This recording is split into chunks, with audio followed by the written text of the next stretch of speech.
Hey everyone, so just going over some graphing, just so that since I'm not there, in case anyone's uncomfortable. So here I've opened up an Excel file. What you're going to be doing in Excel and Google Sheets, it's pretty much the same thing. And since we have this down as a file that's posted, we can actually just go and copy the entire table. So we won't need element symbol. That's just going to make it a little bit more confusing when it's trying to graph this. That's just something that you can refer back to. But if you just highlight the contents of our cells that are in question here, so just highlight them and hit copy, and then go over to your Excel file and then paste. So we've got all of the values there that we need.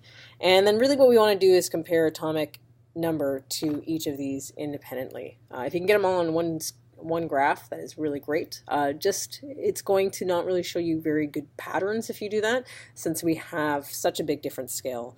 So we go from everywhere from 0.82 for our electronegativities to over 1,000 for our ionization. So we're going to have to do some different graphs for this, and that's okay. So what you can do is just click and highlight both of the atomic radius and the atomic number in whichever one that you want to make the graph for. And we want to do a scatter plot one. So we can do something that allows us to see some of the lines connecting the different pieces, but also shows us the different data points. So that would be the straight marked scatter plot graph here. And then we just click that, and it happens to put together a graph without us having to do too much work. So you just want to have this nice and big so you can actually see those values. And of course we see some things that are not connected here just because we have some blank values there. As the chart has said below on the worksheet here, this does not necessarily mean that the blanks are not zeros, so don't put the zeros in instead. Okay, so that is us doing it in Excel. And when we're looking at Microsoft, or when we're looking at Google Sheets, it'll just be slightly different. So here I've just opened up the Google Sheets, and I'm going to do the same thing. I'm going to copy and paste all of that into here. And same thing as we did before, we're just going to highlight the different, sorry about that, different functions depending on if you're online or not. So we're going to highlight the different ones that we are looking at here so we can get an idea of what the graph is. I'm going to do electronegativity again.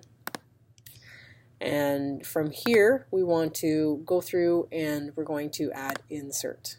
And we're going to insert a chart.